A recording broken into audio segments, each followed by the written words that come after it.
Lá no interior esquecido, cercado por quilômetros de mata encharcada, existe um brejo que os moradores da vila vizinha evitam até durante o dia. Árvores retorcidas, lama que engole botas inteiras e uma neblina espessa que nunca se dissipa, nem sob o sol mais forte. No coração desse brejo, reza a lenda, existe uma cabana antiga, feita de tábuas apodrecidas e telhado de zinco enferrujado, onde uma família inteira desapareceu décadas atrás. Dizem que, certa noite, um homem enlouquecido, chamado Jeremias, matou a mulher e os 3 filhos enquanto dormiam. Depois, dizem que se afogou na parte mais funda do brejo, preso na lama. Ninguém encontrou os corpos, só manchas de sangue nas paredes e bonecas boiando na água turva ao redor da cabana. Desde então, ninguém se atreve a se aproximar, mas, às vezes, pescadores garantem ouvir risadas de criança na beira do mangue. Renato, apaixonado por lendas urbanas, decidiu que precisava ver essa cabana com os próprios olhos. Saiu numa tarde cinzenta, levando lanterna, facão para abrir trilha e uma velha câmera analógica. O brejo engoliu o som dos passos logo que ele entrou. Não havia canto de pássaros, nem coachar de sapos. Apenas o barulho do vento empurrando galhos secos que pareciam braços retorcidos. Demorou horas até a silhueta da cabana aparecer em meio à névoa. O telhado de zinco rangia com cada sopro de vento. A porta da frente estava aberta, balançando devagar. Dentro, o chão era coberto por uma camada de folhas úmidas e marcas de lama, como pegadas de crianças descalças. As paredes tinham palavras riscadas com carvão, frases desconexas, nomes repetidos, símbolos que Renato não entendeu. No canto, um velho berço, tombado de lado. Dentro, uma boneca sem cabeça, coberta de limo. Renato ergueu a câmera para tirar a primeira foto, mas, quando bateu, ouviu o barulho de risadas infantis. Olhou para trás, nada. Mas o cheiro forte de água parada ficou mais intenso. Pingos caíam do teto, mesmo sem chuva. No quarto dos fundos, encontrou uma cama de casal com lençóis podres, cobertos de manchas escuras. Pendurado sobre a cabeceira, um crucifixo de madeira balançava sozinho. No chão, marcas de arranhões, como se alguém tivesse sido arrastado dali até a porta dos fundos, que levava direto para o brejo, onde a lama começava. Renato montou o tripé, tentando gravar o som. Deixou o microfone ligado e começou a andar em volta da cabana. Ao pisar mais fundo na lama, o pé afundou até o tornozelo.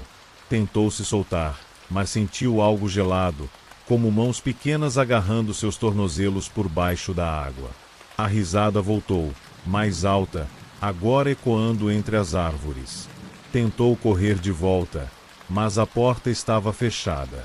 Do lado de dentro, a lanterna ligada mostrava vultos passando, correndo de um canto a outro. Batidas vinham de dentro, como se algo quisesse sair ou não deixá-lo entrar. A cada passo em volta da cabana, Renato sentia a lama subir pelas canelas, puxando devagar, como se respirasse. De repente, a porta se abriu sozinha. Dentro, tudo estava apagado, exceto pelo feixe fraco da lanterna sobre o berço. Quando entrou, sentiu o chão afundar sob os pés. O assoalho parecia mole, respirando. Da parede, pingava uma água negra, espalhando um cheiro de podridão. Renato tentou sair, mas um sussurro gelado soprou no ouvido dele. Fique. Brinque com a gente. No visor da câmera, viu o reflexo de 3 crianças atrás dele, pele encharcada, olhos opacos, bocas costuradas com linha grossa. O sussurro virou gargalhada. As paredes começaram a tremer, rangendo, enquanto as portas batiam sozinhas. Do chão, mãos se ergueram, pálidas, cobertas de lodo, segurando seus tornozelos. Renato gritou, mas a neblina engoliu o som. No brejo, a água subiu pela porta, inundando o assoalho podre. A última imagem gravada foi a boneca sem cabeça flutuando, girando sozinha, enquanto risadas ecoavam dentro do quarto. Dias depois, moradores encontraram a mochila dele pendurada na cerca mais próxima do brejo, seca como se nunca tivesse sido molhada. Dentro, apenas o rolo de filme queimado, mas quem teve coragem de revelar jura que, em algumas fotos, ainda dá para ver as crianças na porta da cabana, segurando as mãos de quem não deveria estar lá. E quem passa pelo brejo em noites de neblina, jura ouvir, misturado ao coachar distante, a mesma frase vinda de dentro da cabana: fique, brinque com a gente.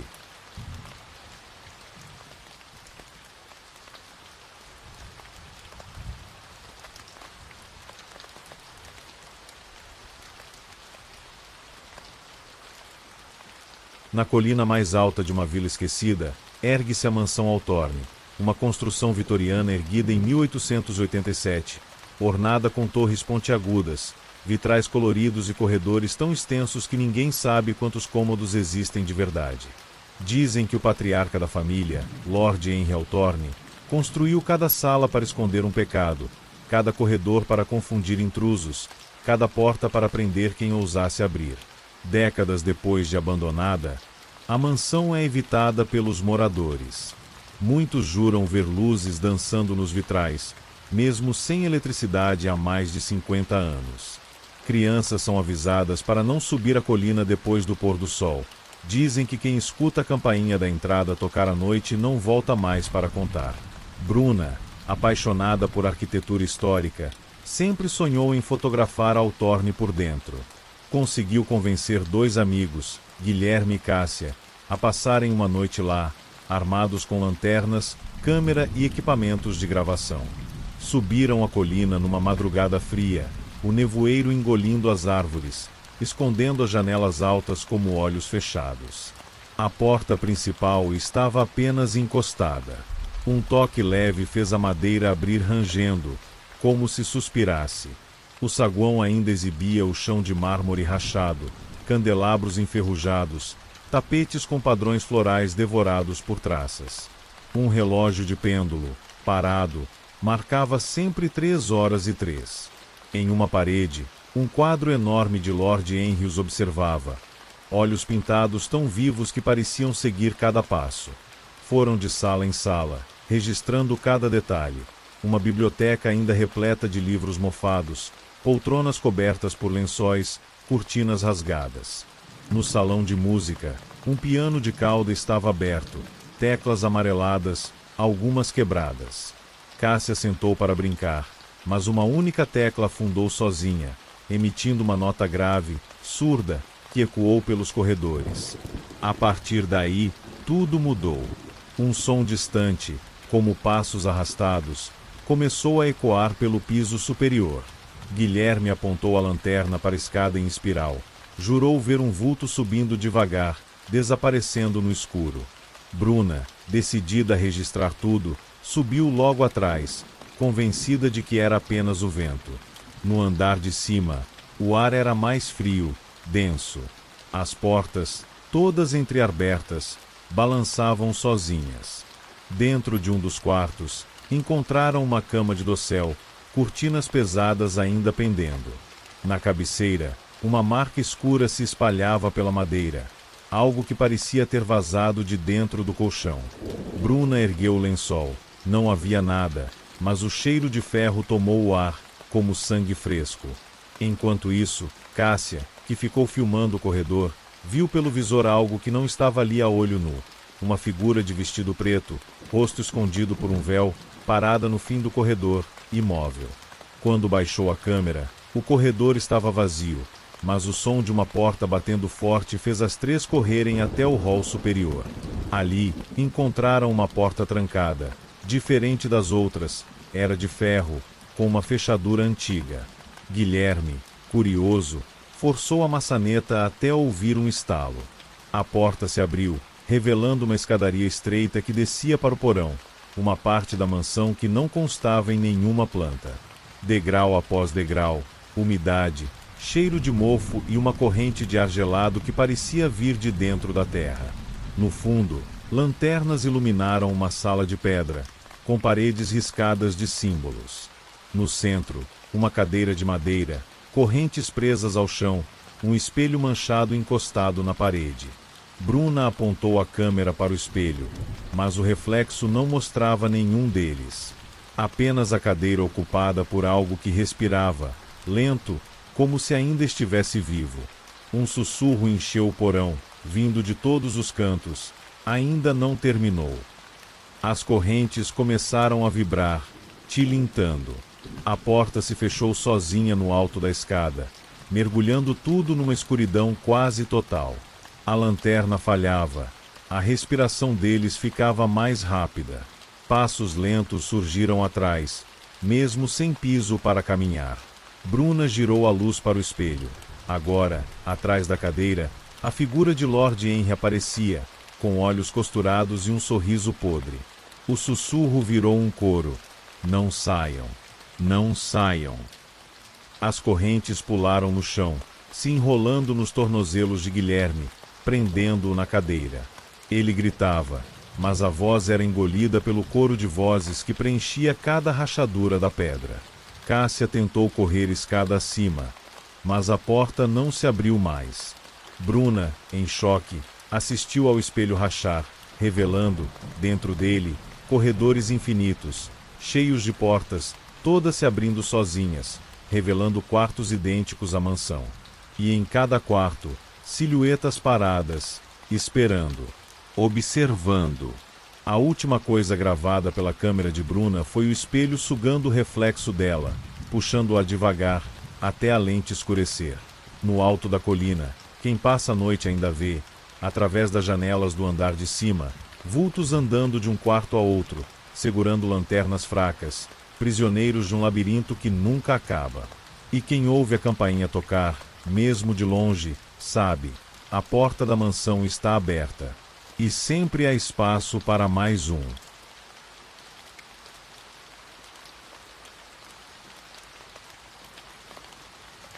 Nas colinas úmidas de uma região tomada pela floresta, ergue-se o Hospital São Bartolomeu, um prédio de tijolos vermelhos, janelas grandes cobertas por tábuas carcomidas. Foi construído no auge de uma guerra civil que ninguém mais gosta de mencionar. Ali, centenas de soldados feridos eram empilhados em maçãs improvisadas, anestesiados à força enquanto membros eram amputados em corredores frios. Muitos não sobreviveram. Muitos mais foram enterrados atrás do hospital, em valas rasas, sem nomes, sem túmulos. Décadas depois, o lugar virou um marco de medo. Moradores juram que, em noites de neblina, as janelas se iluminam por dentro, como se os geradores antigos voltassem a funcionar sozinhos. Alguns dizem ouvir o rangido de maçãs sendo arrastadas, vozes de médicos chamando pacientes que já não existem, e gemidos abafados pedindo por socorro que nunca veio. Rafael, fascinado por história militar, decidiu explorar o São Bartolomeu. Convenceu sua namorada, Joana, e o amigo de infância, Fábio, a irem juntos. Chegaram numa madrugada úmida, a lua turva escondida atrás de nuvens baixas. A entrada principal estava escancarada, como se o hospital nunca tivesse sido abandonado. Do lado de dentro, o cheiro de mofo e produtos químicos antigos queimava a garganta. As paredes descascadas revelavam camadas de tinta esverdeada, e em algumas, marcas de mãos vermelhas, secas, tão velhas que ninguém soube dizer se era tinta ou outra coisa. Andaram pelos corredores estreitos, pisando em pedaços de azulejo quebrado. Encontraram salas de cirurgia ainda intactas, mesas de metal enferrujadas, bisturis espalhados pelo chão, garrafas de vidro com rótulos rasgados. Em um armário de aço, várias máscaras cirúrgicas penduradas como se alguém ainda fosse usá-las. Joana notou algo estranho logo na primeira sala. O relógio de parede, sem ponteiros, fazia um tic-tac suave, impossível de acontecer. No gravador que Rafael carregava, um ruído começou a surgir, um som de respiração, tão alto que cobria suas próprias vozes. Fábio dizia que era interferência, mas ninguém conseguiu explicar o cheiro de éter que se espalhava de repente, forte como se uma cirurgia estivesse prestes a começar. Chegaram ao antigo refeitório. Bandejas ainda estavam empilhadas, algumas com talheres tortos. Uma delas caiu no chão sozinha, fazendo um barulho que ecoou como se fosse uma explosão. Rafael apontou a lanterna para uma das janelas. Viu, por um segundo, uma figura de jaleco branco atravessando o corredor, empurrando algo como uma maca. Correu atrás, mas não encontrou nada além de marcas de rodas no chão, marcas frescas, feitas na poeira que ninguém pisava havia anos. Atravessaram a ala pediátrica, onde camas pequenas ainda guardavam colchões manchados de ferrugem. Bonecas velhas largadas sobre lençóis poídos pareciam estar de olhos abertos, seguindo o grupo. Na última cama, uma boneca estava amarrada com tiras de couro, um improviso que ninguém entendeu. Joana, ao tentar tocar, sentiu uma corrente de ar gelado no pulso, como se uma mão invisível tivesse segurado a dela. Rafael sugeriu ir até o necrotério, no subsolo. Desceram por uma escada de ferro que rangia a cada passo. A porta de aço estava escancarada. Dentro, gavetas de metal alinhadas na parede, algumas abertas, revelando maçãs vazias, outras trancadas. Sobre uma mesa, uma etiqueta amarelada, ilegível, presa a um lençol dobrado. Fábio levantou a ponta. Não havia nada, mas um gemido grave saiu de dentro da gaveta trancada logo atrás deles. A lanterna piscou. O gravador captou uma frase sussurrada. "Vivo ainda." Joana congelou. Tentaram sair, mas a porta do necrotério se fechou com força, trancando-os. Dentro, o ar ficou gelado a ponto de verem a própria respiração. As gavetas começaram a bater sozinhas, uma a uma. Maçãs rangeram como se alguém deitasse nelas. O sussurro ficou mais alto, virando um coro de vozes arrastadas. Anestesia, amputar, acordar. Fábio bateu na porta, chutou, mas o trinco não cedia. Do outro lado, passos pesados se aproximaram. Uma fresta se abriu e, por segundos, viram um rosto pálido, com máscara cirúrgica costurada na pele, olhos opacos, segurando um bisturi.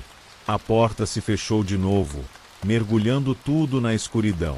Quando, finalmente, a porta abriu sozinha, o necrotério estava vazio. Não havia sinal de ninguém.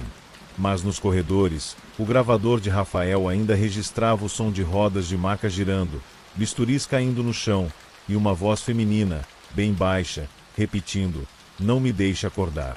Não me deixe acordar." No dia seguinte, acharam a câmera de Rafael na escadaria, com a lente trincada. As últimas fotos mostram a mesa de cirurgia, alguém deitado, mas não era nenhum deles. Era um corpo sem rosto, costurado, segurando uma etiqueta com o nome de quem olhava a foto. E dizem que, quem passa pelo São Bartolomeu à noite, jura ouvir, atrás das janelas fechadas, as maçãs ainda sendo arrastadas, bisturis riscando metal, como se as cirurgias nunca tivessem terminado.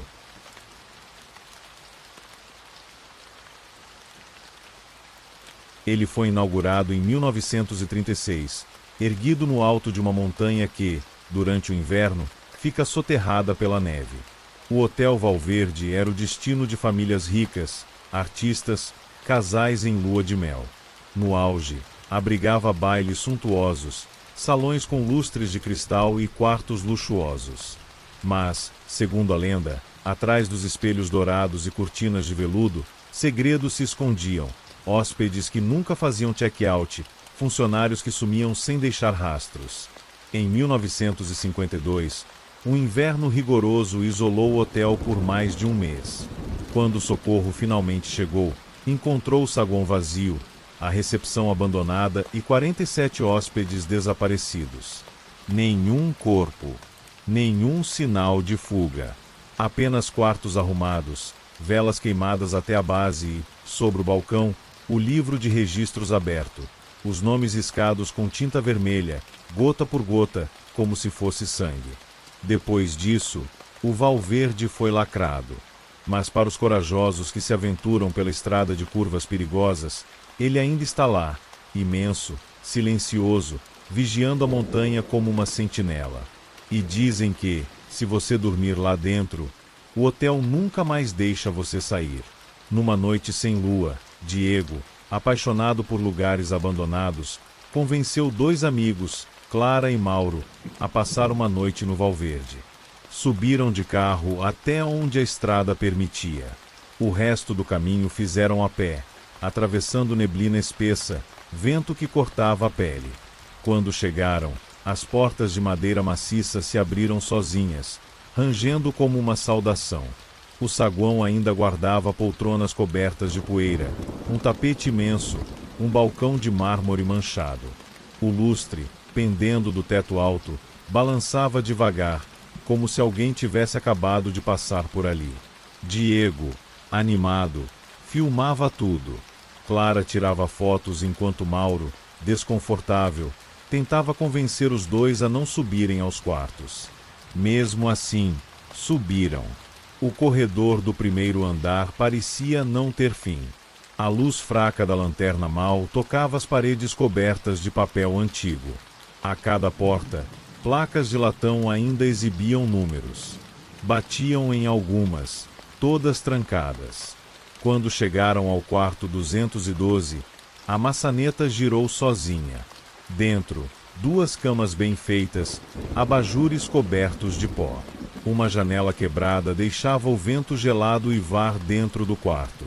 Clara jurou ter ouvido risadas abafadas vindas do banheiro. Diego, empolgado, abriu a porta. Dentro, o espelho estava embaçado, como se alguém tivesse tomado banho quente segundos antes. Quando ele passou a mão, algo ficou escrito na parte limpa: ainda aqui. Eles riram, dizendo que era vandalismo de outros curiosos. Voltaram ao corredor, mas algo estava errado. As paredes pareciam mais longas. Caminharam para onde vieram, mas a mesma porta 212 apareceu de novo, como se não tivessem saído do lugar. Tentaram outra direção. Passavam por um mesmo quadro torto, uma mesma rachadura no teto. O corredor se repetia, dobrava sobre si mesmo, sem janelas, sem fim. Mauro entrou em pânico, chutando portas, batendo nas paredes. De uma delas, escorreu água escura, pingando no carpete. Clara começou a ouvir passos atrás deles. Olhou para trás e viu silhuetas. Hóspedes de roupas antigas, rostos desfocados, parados, observando em silêncio. Diego apontou a lanterna para o chão. Pegadas molhadas surgiam, indo em direção a eles. Mas não eram deles. Vieram de dentro de uma porta trancada. O som de passos virou um arrastar de correntes. Vozes sussurravam em uníssono. Fiquem. O baile vai começar. De repente, a porta mais próxima se abriu sozinha. Dentro, um salão de baile, lustres acesos, velas tremeluzindo. A orquestra inexistente tocava um tango abafado. No meio do salão, figuras dançavam, pares pálidos, vestidos rasgados, rostos cobertos por véus escuros. Diego gravava tudo, em choque. Um dos dançarinos parou, virou-se para ele. Sob o véu, não havia rosto, apenas um buraco negro, fundo, sugando todo o som. Clara gritou para sair, mas a porta se fechou atrás deles. O salão parecia crescer, engolir o teto, os lustres se multiplicando, rodando. Cada figura que dançava parava, uma a uma, e virava para eles. Quando as velas se apagaram de repente, o salão se tornou um breu. No escuro, passos pesados. Mãos geladas tocaram ombros, pescoços. Um sussurro no ouvido de Diego: você também vai dançar. Na manhã seguinte, montanhistas encontraram o carro dos 3 abandonado na estrada, portas abertas, lanternas ligadas. Dentro do Valverde, ninguém mais entrou. Mas quem passa por baixo das janelas quebradas, em noites de vento, jura ouvir o tilintar de taças de cristal, música antiga e passos de dança que nunca cessam. E o hotel, lá no alto, permanece de portas abertas para quem tiver coragem de subir. Mas uma vez lá dentro, talvez nunca mais encontre a saída.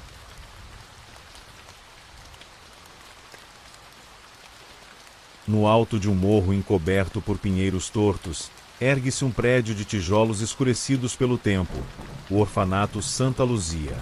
Foi inaugurado em 1923, quando uma epidemia varreu a cidade vizinha, deixando dezenas de crianças sem família. Durante anos, Santa Luzia foi considerado um refúgio, mas rumores de maus-tratos, castigos violentos e crianças desaparecidas nunca abandonaram os muros altos e os portões de ferro. Dizem que, em uma noite de inverno de 1951, um incêndio misterioso destruiu parte dos dormitórios do andar superior. O fogo engoliu tudo rápido demais. Alguns internos foram resgatados, mas 12 crianças nunca mais foram vistas. Os monges responsáveis disseram que o fogo consumiu tudo, mas bombeiros afirmam que não havia ossos, nem nada que explicasse onde foram parar. Depois disso, o orfanato foi fechado, deixado à mercê do vento, chuva e mato que devorou as janelas. Moradores da vila evitam passar perto, alegam ouvir, no silêncio da madrugada, vozes cantando canções de ninar e risadas misturadas a choros. Quando alguém ousa entrar, sempre sai jurando ter visto silhuetas correndo pelos corredores, mas ninguém consegue fotografar nada. Anos depois, Lucas, apaixonado por lugares assombrados, decidiu explorar o Santa Luzia com 2 amigos, Bia e Caio. Chegaram pouco antes da meia-noite, munidos de lanternas, câmera e um gravador de áudio para EVP. Queriam provar que fantasmas eram reais.